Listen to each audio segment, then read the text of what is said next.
ठरलं तर मग या मालिकेच्या आजच्या भागाचे अपडेट जाणून घेऊया आपल्या आजच्या या व्हिडिओमध्ये।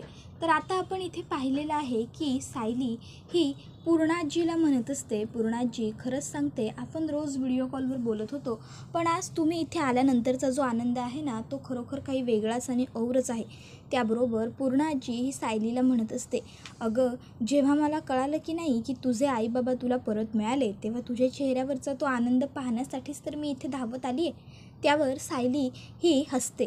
तर प्रताप म्हणत असतो, पण तसंही पूर्णाजी तुला आम्ही सणाच्या दिवशी तर घरी बोलवून घेतलंच असतं, आम्ही तुला तिथे मावशीकडे राहू दिलं नसतंच। त्याबरोबर आता इथे लगेचच सायलीचे खोटे आईवडील नाटक करायला लागतात। तिचे वडील म्हणतात, चला आता आम्ही निघतो, आम्ही आता इथे थांबत नाही। त्याबरोबर पूर्णाजी म्हणतात, अहो असं काय करताय, तुम्हाला तुमची चूक मान्य आहे ना, मग काय गरज आहे आता जाण्याची, नका जाऊ तुम्ही। त्याबरोबर आता लगेचच कल्पनासुद्धा म्हणायला लागते, हे बघा भाऊजी, तुम्ही जे काही केलं ते तुम्हाला गरज होती म्हणून, मग आता उगाचच्या उगाच तुम्ही फार विचार नका करू त्या गोष्टींचा। त्याबरोबर आता सायलीचे वडील म्हणायला लागतात की खरं तर हा तुम्हा सगळ्यांचा मोठेपणा की तुम्ही आम्हाला एवढ्या मोठ्या मनाने माफ केलं, पण मी इथे आता नाही राहू शकत। त्याबरोबर प्रताप हा लगेचच त्याला म्हणायला लागतो की अहो पण आम्ही तुम्हाला घर सोडून जा असं म्हणतच नाही आहोत, तुम्हाला का जायचं आहे, तुम्ही नका जाऊ। त्याबरोबर लगेचच इकडे सायलीची खोटी आई म्हणायला लागते की अहो असं कसं करता तुम्ही, आम्ही चुकलो ना भाऊजी, मग आम्हाला थांबायला आता लाजच वाटणार ना। त्याबरोबर आता अर्जुनला मात्र त्या दोघांवरती जरा डाऊट येत असतो। अर्जुन मनातल्या मनात म्हणत असतो की नाही, सायलीला कितीही गरज असती तरीसुद्धा सायलीने हे असं पाऊल कधीच उचललं नसतं, सायली असं कधीच नाही वागू शकत, हे काहीतरी वेगळं वागतायत, सायलीमध्ये असा गुण नाही आहे। त्याबरोबर आता लगेचच इकडे सायली ही त्या दोघांनाही म्हणायला लागते, आई बाबा हे बघा तुम्ही दोघंही चुकलाय, मला मान्य आहे आणि तुम्हालासुद्धा तुमची चूक मान्य आहे, मग आता तुम्ही उगाचच्या उगाच निघून जायची खरोखर काहीसुद्धा गरज नाही आहे। आणि तसंही आता तुम्ही पुन्हा असं वागणार नाही असं झालं आहे की नाही, मग तुम्हाला पुन्हा गरज असेल तर तुम्ही हक्काने सांगा, हे नक्की मदत करतील तुमची, हो ना। त्याबरोबर अर्जुन हो म्हणतो। तर पूर्णाजी म्हणते, आणि आता मी आली आहे आणि तुम्ही जायचं म्हणताय, असं कसं, बघा हा आता जर तुम्ही सतत जाणार जाणार म्हणत असाल तर मी तुम्हाला रागवेन, चालेल का तुम्हाला। त्यावर लगेचच नाही नको आम्ही थांबतो, अहो बसाव, असं लगेचच आता सायलीची खोटी आई म्हणते आणि मग लगेच आता ते दोघंही बसून घेतात। त्यानंतर आता लगेचच इकडे अस्मिता म्हणायला लागते, पण या वेळेच्या दिवाळीला ना अगदी धम्माल येणार आहे, म्हणजे अगदी पणजीपासून ते माझ्या पोटातल्या पणती किंवा पणतूपर्यंत सगळे एकत्र आहेत। त्यावर सगळे हसतात। इतक्यात तिकडे विमल येते। विमल म्हणत असते, तुम्हा सगळ्यांना असं हसताना आणि आनंदात बघितलं ना की मला एकदम भारी वाटतं, छान वाटून जातं मला। खरं सांगू का तुम्हा सगळ्यांना, मला तर ना असं वाटतं की मी गेल्या जन्मात काहीतरी पुण्य नक्की केलेलं आहे, म्हणून देवाने मला ह्या घरामध्ये कामाला पाठवलं, मला इथे काम मिळालं।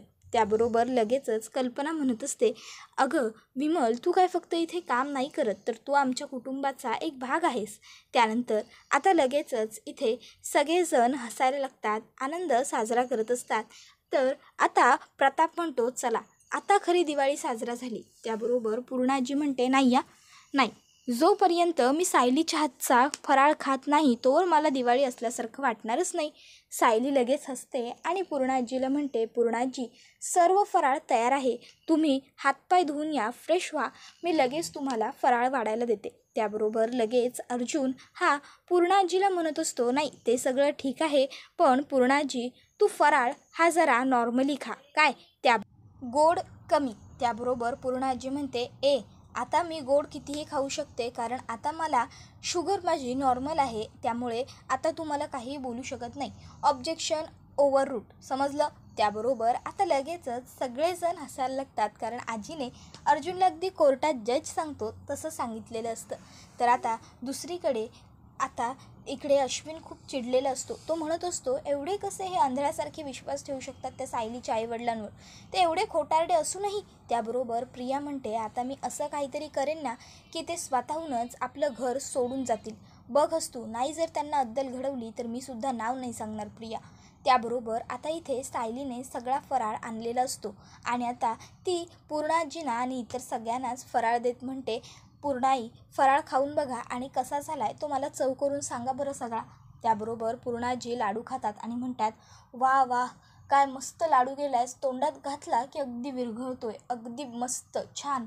त्यावर अस्मिता म्हणते, पूर्णाजी तू चकली तर खा, चकली बघ केवढी खुसखुशीत झाली. मग ती चकलीसुद्धा खाते आणि म्हणते, तू बोलतेस खरं सायली की तुला हा सर्व फराळ आश्रमात असल्यापासून बनवता येतो, पण मला तर असं नेहमी वाटतं की तुला कधीतरी येऊन प्रतिमाने सगळा फराळ शिकवलाय. त्याबरोबर आता अर्जुन हा मात्र या गोष्टीचा जरा विचार करतो. तर इकडे पूर्णाजी म्हणत असते, आता कसं मला दिवाळी साजरा झाल्यासारखं वाटतंय, आनंद वाटतोय घरामध्ये काय. त्यानंतर आता सायली आणि अर्जुन हे दोघंजणं जाऊन फटाकड्या सगळ्यांना घेऊन येतात आणि दाखवतात. त्याबरोबर पूर्णाजी म्हणतात, वा मस्त, मी फटाकड्या बघितलं ना की मला अगदी मी लहान असल्यासारखं वाटतं. त्यानंतर आता अस्मिता लगेचच फटाकड्या बघायला बसते आणि म्हणते, चला ना मग आपण फोडूया, एवढ्या सगळ्या फटाकड्या आपण आणल्या आहेत ना. तर कल्पना लगेचच म्हणायला लागते की चला आता फटाकड्यासुद्धा वाजवल्या की मग सुभेदारांची दिवाळी खऱ्या अर्थाने भारी होऊन जाईल काय. त्याबरोबर लगेचच विमल म्हणते, तुम्ही सगळ्यांनी जा बाहेर, मी सगळ्या फटाकड्या घेऊन बाहेरच येते. त्याबरोबर सगळे म्हणतात की हो चालेल. मग सायली म्हणते, बरं तुम्ही सगळ्यांनी व्हा पुढे, मी एक काम करते, मी आईबाबांना सुद्धा घेऊन येते काय. त्याबरोबर लगेचच आता अस्मिता सायलीला सांगते, हो बरं पण पटकन ये काय. त्यावर सायली म्हणते, हो. तर आता प्रताप हा पटकन म्हणतो, आता जोपर्यंत अस्मिताचं बाळ या घरामध्ये येत नाही तोपर्यंत आपणच लहान होऊन आनंद लुटायचा या सर्व गोष्टींचा काय. त्याबरोबर सगळेजण हसायला लागतात आणि त्यानंतर मग पूर्णाजी, प्रताप, कल्पना, अर्जुन, अस्मिता हे सगळेजण बाहेर जातात. तर त्यांच्या मागोमाग आता लगेचच विमल सगळ्या फटाकड्या घेऊन बाहेर जाते. तर सायली ही आता तिच्या खोट्या आईवडिलांच्या खोलीच्या दिशेने चालायला लागलेली असते. तर इथे आता ते दोघंजणं चर्चा करत असतात. बाबा म्हणत असतात की आज जे घडलं ते घडायला नको होतं, आता आपण फार काळ या घरात नाहीच थांबू शकत, आपल्याला लवकरात लवकर मोठा डल्ला मारावा लागेल आणि इकडनं सटकावंसुद्धा लागेल. नाही म्हणजे आज जे घडलं ते पुन्हा घडायला नको ना, म्हणून म्हणतोय मी. खरं तर आज आपण थोडक्यात वाचलोय, पुन्हा असं होईल हे शक्य नाही ना. म्हणून एकतर दिवाळीत संधी मिळाली तर दिवाळीत, नाहीतर दिवाळीच्या नंतर, पण लवकरच आपल्याला मोठा हात मारावा लागेल. त्यावर लगेचच त्याची बायको त्याला म्हणत असते की हो ना, खरंच एक हात आपण मारूया आणि कायमचे पसार होऊन जाऊयात. त्याबरोबर आता त्या ठिकाणी सायली आलेली असते आणि आता सायली म्हणत असते, तुम्ही दोघं. त्याबरोबर आता इकडे हे दोघं घाबरलेले असतात, त्यांना वाटतं सायलीने आमचं बोलणं ऐकलं की काय. तर सायली म्हणते, इथे काय करताय, सगळे बाहेर गप्पा मारत बसले, तुम्हीसुद्धा बसा ना सगळ्यांमध्ये बाहेर, आई बाबा चला ना बाहेर. त्याबरोबर लगेचच आता तिचा खोटा बाप नाटक करतो आणि म्हणायला लागतो, नाही गं सायली, मला आता बाहेर येण्याचं मनच उरलेलं नाही आहे. अगं आम्ही जे केलं आहे त्यामुळे आता आम्ही तुझ्या सासरकडच्यांना तोंड नाही ग दाखवू शकत बाळा, त्यामुळे आम्ही नाही येत, आम्ही आपले खोलीत इथेच बरे आहोत. त्यावर सायली म्हणत असते, असं काय करताय तुम्ही, मी सांगितलं ना तुम्हाला माझ्या सासरची मंडळी खूप चांगली आहे, खूप चांगली, त्यांनी तुम्हाला माफ केलंसुद्धा, मग तुम्ही या गोष्टीचा का विचार करताय. आता विसरून जाते सगळं आणि चला माझ्याबरोबर लवकर, चला चला असं म्हणत ती त्या दोघांना हाताला धरते आणि खेचत खेचत बाहेर घेऊन येते. आता संपूर्ण सुभेदार कुटुंबीय हे छान पद्धतीने दिवाळी साजरा करत असतात. छान आता सगळेजण फटाकड्या वाजवत असतात.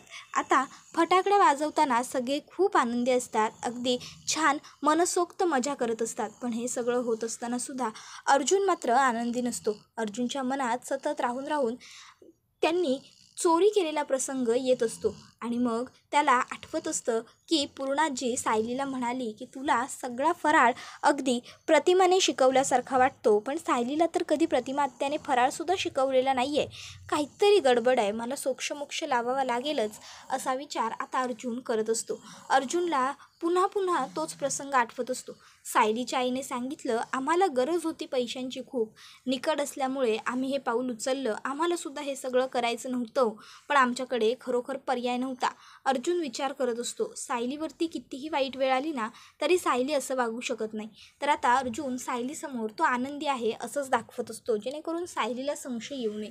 त्यानंतर आता इथे सगळेजण नाश्ता करायला बसलेले असतात. तर विमल ही पूर्णाजींना सांगत म्हणत असते, पूर्णाई तुम्ही जसं सांगितलं होतं ना, मी अगदी तशीच लक्ष्मीपूजनाची सगळी तयारी करून ठेवलेली आहे हा. तुम्ही म्हटलाय अगदी तसंच सगळं व्यवस्थित सजवलंय. त्याबरोबर पूर्णाजी म्हणतात, उत्तम, गुड. बरं अर्जुन, तू आणि तुझी बायको तुम्हा दोघांना आज बसायचं आहे पूजेला, त्यामुळे सगळी पूजेची तयारी व्यवस्थित झाली आहे. तर तू सुद्धा वेळेवरती हजर होशील काय, वेळेवर, नाहीतर एखाद्या कामाचं कारण काढशील आणि नंतरनं मग यायला जमत नाही आहे म्हणशील काय.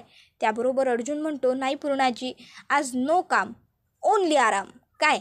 त्याबरोबर लगेचच आता अस्मिता हे बघून आनंदी होते की आज अर्जुनसुद्धा घरीच राहणार. तसा लगेचच पूर्णाजीचा चेहरासुद्धा आनंदी होतो. पूर्णाजी म्हणते, बरं उत्तम, तर मी माझ्या नाचसुनेसाठी एक हारसुद्धा बनवून घेतलेला आहे घरच्या लक्ष्मीसाठी. त्याबरोबर सायली म्हणते, अहो पूर्णाजी, या सर्व गोष्टींची काय गरज होती, आणि तसंही तुम्हाला माहिती आहे ना, मला सोन्याच्या वस्तू का वापरायला आवडत नाही फारशा. त्याबरोबर पूर्णाजी म्हणत असतात, अगं हे तुझ्यासाठी नाही, माझ्या नातसुनेसाठी आहे. आणि खरं सांगू का सायली, हा आजचा तुझा मान आहे. घरच्या लक्ष्मीला आजच्या दिवशी सोनं द्यायचं, म्हणून आजच्या दिवशी तुझ्यासाठी मी सोन्याचा नेकलेस करून घेतला. सुनेला तिचा मान द्यायला नको का.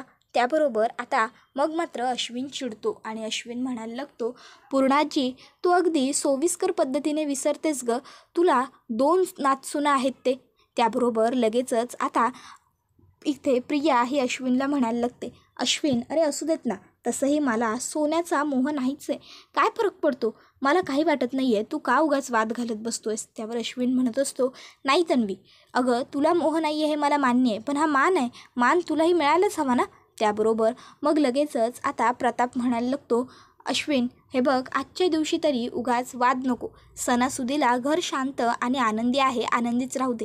त्यावर अश्विन म्हणतो, का डॅड, सणासुदीच्या दिवशी अन्याय सहन करून घ्यायचा असं काही कुणी लेबल तयार केलं आहे का, सांगा ना. नाही, तन्वीला नाही म्हणून तुम्ही लोक ह्या सगळ्यामध्ये सहभागी करून घेत का, तीसुद्धा या घरची नातसून आहेच की, तीसुद्धा या घरची सून आहेच की. त्याबरोबर प्रिया म्हणायला लागते, असू देत रे अश्विन, लग्न करून आलेले 4 दिवस सगळेजण माझ्याशी काय ते चांगलं वागले, नंतर पुन्हा सायलीने सगळ्यांना माझ्या विरोधात भडकवलंच की, सगळे सायलीच्या तालावर नाचायला लागले. त्याबरोबर लगेच आता कल्पना म्हणायला लागते, तन्वी आम्ही कोणीही सायलीचं ऐकून काहीही केलेलं नाही आहे, तुझं खरं वागणं, तुझा खोटारडेपणा जेव्हा आमच्यासमोर आला ना, तेव्हा आम्ही तुझ्याशी वाईट वागलो. त्याबरोबर प्रिया म्हणत असते, हो का आई, म्हणजे माझ्यापेक्षाही खोटारडी माणसं जी या घरात राहतात त्यांना तुम्ही माफ करू शकता आणि मला नाही करू शकत. कमीत कमी मी कधी स्वतःच्या घरामध्ये पैशांची चोरी तर केलेली नाही आहे ना. तरीही ज्यांनी घरामध्ये पैशांची चोरी केली ती लोक मात्र तुमच्याबरोबर इथे पंक्तीला बसले आहेत, आनंदाने हसत खेळत खात आहेत, आणि माझ्यासाठी मात्र नियम क्रमांक 1, नियम क्रमांक 2, नियम क्रमांक 3 हा कुठला न्याय आहे आई. त्याबरोबर लगेचच आता अर्जुन हा प्रियावर ओरडतो, तन्वी. त्याबरोबर कल्पना हिला राग येत असतो पण ती गप्प असते. मग अस्मिताच बोलते आणि म्हणत असते, हे बघ तन्वी, गप्प बस, उगाचच्या उगाच घरामध्ये चांगलं वातावरण आहे ते खराब करू नकोस. घरात सगळे आनंदी आहेत आणि घरातल्या सगळ्यांना आनंदीच राहू दे, त्यामुळे उगाच तू काही बोलू नकोस. त्याबरोबर लगेचच आता प्रिया म्हणते, जाऊ देत रे अश्विन, नको बोलू उगाच कोणाला काहीतरी, काय फरक पडतो, मी आज माझ्या माहेरी जाऊन येते. नाही म्हणजे मला मान्य आहे तिकडे सुद्धा माझ्याशी कोण फार बरं वागणार नाही आहे, पण तरीसुद्धा जाऊन येते, आज सण आहे ना, सणाच्या दिवशी मला मात्र आज सगळ्यांशी चांगलं वागायचं आहे, चांगलं बोलायचं आहे, मी जाते. त्याबरोबर अश्विन लगेचच म्हणतो, चला तर मग आता जर माझा आणि माझ्या बायकोच्या अपमानाचा कोठा पूर्ण झाला असेल आजचा, तर मी सुद्धा निघतो. काय आहे ना, मला सुद्धा खूप काम आहेत. आणि हो आणखीन एक, तुम्हा सगळ्यांना हॅपी दिवाळी. निघतो आणि तो तिकडनं जातो. त्याबरोबर लगेचच सायलीची खोटी आई म्हणायला लागते, बापरे सायले, अगं तुझी ही जाव म्हणजे अगदी फटाकडीसारखीच आहे की, फटफट फटफट फटफट फटफट नुसते फुटतच जाते. आणि तिचा यो नवरा पूर्णाजी, तुमचा हा नातू हा बी म्हणजे एकदम बायकोला जसं वागतं तसंच वागतो की, वाईट वाटत असेल ना तुम्हाला हे बघून. त्याबरोबर लगेचच आता प्रताप हा म्हणायला लागतो, पूर्णाई अगं हे काय, तू गप्प का बसलीस, तन्वी जे बोलत होती ते चुकीचं होतं, मग तू तिला का नाही रोखलंस. त्याबरोबर लगेचच पूर्णाई म्हणायला लागते, हे बघ प्रताप, माझं आणि सायलीचं या विषयावरती या अगोदरच बोलणं झालेलं आहे. सायलीने मला सांगितले, तन्वीशी वाद घालणं किंवा भांडण करणं म्हणजे स्वतःवरती चिखल उडवून घेण्यासारखं आहे. किंवा स्वतः चिखलात उडी मारण्यासारखा आहे. त्यामुळे मला मुळात तिच्याशी आता वाद घालण्यामध्ये काहीही रस उरलेला नाही आहे. ती जर बोलत असेल तर आपण फक्त गप्प बसायचं. तेच आपल्याही भल्याचं असतं आणि समोरच्याच्याही. काय त्याबरोबर लगेचच आता इकडे सायलीचे खोटे वडील म्हणायला लागतात की हो ना, जेव्हा आम्हाला सायलीने सांगितलं ना या प्रियाबद्दल तेव्हा आम्हीसुद्धा असाच विचार केला. तर आता लगेच अर्जुन म्हणतो, बरं चला तुम्ही सगळेजणं ब्रेकफास्ट करा, छान गप्पा मारा, मी आलो, माझं जरा काम आहे, काम संपवतो आणि मग अर्जुन तिकडनं जात असतो. तर लगेचच अस्मिता म्हणते, अरे पण म्हणाला होतास ना आज नो वर्क म्हणून. त्यावर अर्जुन म्हणतो, ते संध्याकाळी फ्री असेल, पण त्यासाठी आता काम करावं लागेलच की बायको जरा. त्यावर सायली म्हणते, कॉफी गरम करून आणून देते. मग आता अर्जुन हा लगेचच थँक्यू असं म्हणत तिकडनं खोलीत जातो. सायली मात्र हसत असते. त्यानंतर अर्जुन खोलीत येतो. खोलीत येऊन अर्जुन बसलेला असतो आणि बसल्या बसल्या त्याला तेच आठवत असतं. अश्विन घरी आला. अश्विनने सायलीच्या आईच्या हातावरचा सगळा प्लास्टर उघडून काढला आणि यांना लागलेलंच नाही आहे, यांनी खोटा ड्रामा केला असं सांगितलं. आणि मग त्या डॉक्टरांना कॉल केला आणि त्या डॉक्टरांनी जे काही सांगितलं ते सगळं अर्जुनला आठवत असतं. डॉक्टरांनी सांगितलं होतं की मला यांनी पैसे द्यायचं प्रॉमिस केलं होतं आणि त्यामुळे मी खोटं येऊन बोललो की यांच्या हाताला फ्रॅक्चर आहे म्हणून. यांच्या हाताला काही झालेलं नव्हतं. त्याबरोबर आता लगेचच इकडे अर्जुन हा विचार करत असतो सायलीवर. कितीही अवघड वेळ आली तरीसुद्धा सायली हे असं कधीही वागू शकत नाही. मला ना डाऊट येतोय की नक्की मला जे वाटलं ते खरं आहे, हे सायलीचे आईबाबा आहेत का नाही, हेच मला वाटलं आहे त्याच्यापेक्षा खूप कॉम्प्लिकेटेड आहे. लवकरात लवकर याचा सोक्षमोक्ष लावला पाहिजे. इतक्यात सायली त्या ठिकाणी आलेली असते. सायली अर्जुनला म्हणते, अहो ही तुमची कॉफी, आणि ती परत चाललेली असते. इतक्यात तिच्या लक्षात येतं की अर्जुन कसल्या तरी विचारात खूप मग्न झाला आहे. सायली अर्जुनला म्हणते, काय हो, काय झालं, कसला विचार करताय तुम्ही इतका, काही झालं आहे का. त्यावर अर्जुन सांगत असतो, सायली एक केस आहे, ती खूप कॉम्प्लिकेटेड आहे, ती लवकरात लवकर सुटायला हवी. तिच्याबद्दलचे जे काही पुरावे आहेत ते लवकरात लवकर मला सापडायला हवे. याच गोष्टीचा मी विचार करतोय, बाकी काही नाही. काम योग्य पद्धतीने आणि वेळेवरती पूर्ण व्हायला हवं ना. त्याबरोबर सायली लगेचच म्हणायला लागते, अहो कशाला काळजी करताय, होईल ना मग काम. आता आपल्या मधुभाऊंचंच उदाहरण घ्या ना, त्यांचीच केस पूर्ण होण्यासाठी तुम्हाला किती वेळ लागला होता. मग आता ही केससुद्धा सॉल्व्ह होण्यासाठी जर थोडाफार वेळ लागत असेल तर का काळजी करता. आणि मला खात्री आहे तुम्ही नक्की केस व्यवस्थित सॉल्व्ह कराल. त्याबरोबर अर्जुन हा लगेचच म्हणतो, हो ना, सॉल्व्ह तर करेनच. बाय द वे मला सांग, तू तुझ्या आईबाबांबरोबर गप्पा मारल्यास का, त्यांना तुमचं घर कुठे आहे काय विचारलंस का. त्यावर सायली म्हणते, नाही म्हणजे अजून इतक्या निवांत गप्पा आम्ही मारलेल्या नाही आहेत.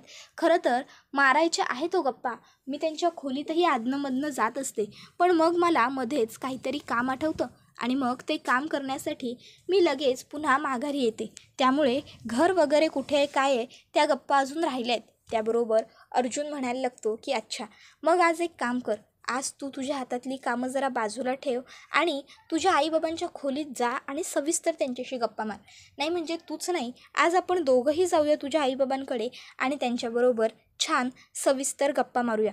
काय तुला काय वाटतं. त्यावर सायली म्हणते, हो का नाही, चालेल की. मग मी एक काम करते, मी खाली माझं जे काम आहे ना ते संपवते, तोपर्यंत तुम्ही इथे तुमचं काम आणि कॉफी दोघंही संपवा. त्यानंतर आईबाबांच्या खोलीत मी चहा द्यायला जाणार आहे, तेव्हा आपण दोघं सोबत जाऊ आणि छान त्यांच्याशी गप्पा मारून येऊ काय. त्यानंतर आता सायली पूर्णाजींना लक्ष्मीपूजन झाल्यावर विचारते, पूर्णाई आता हा हार काढून ठेवला तर चालेल का. पूर्णाई सांगतात, अगं आता तो तुझाच हार आहे, तुला काय करायचं आहे, कुठे ठेवायचं तिथे ठेव. मग सायली काय करते, तो नेकलेस गळ्यातनं काढते आणि खालीच स्टडीमध्ये ड्रॉवरमध्ये ठेवून देते.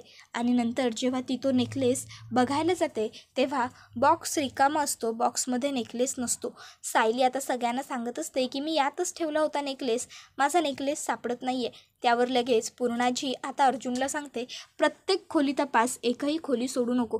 मग आता अर्जुनने सगळं घर तपासायला घेतलेलं असतं, सर्व खोल्या तो तपासत असतो. आणि खोल्या आता तपासत असताना अर्जुनला सायलीचा जो नेकलेस असतो तो प्रियाच्या खोलीत सापडलेला असतो. आता प्रियाच्या खोलीत नेकलेस बघून अर्जुन प्रियाला दाखवतो तो नेकलेस अर्जुन चिडलेला असतो, तर प्रिया आणि अश्विनला मात्र खूप मोठा आश्चर्याचा धक्का बसतो. त्याबरोबर हा व्हिडिओ इथेच संपतो. व्हिडिओ आवडला तर व्हिडिओला लाईक करा, चॅनलवर नवीन असाल तर चॅनलला सबस्क्राईब करा.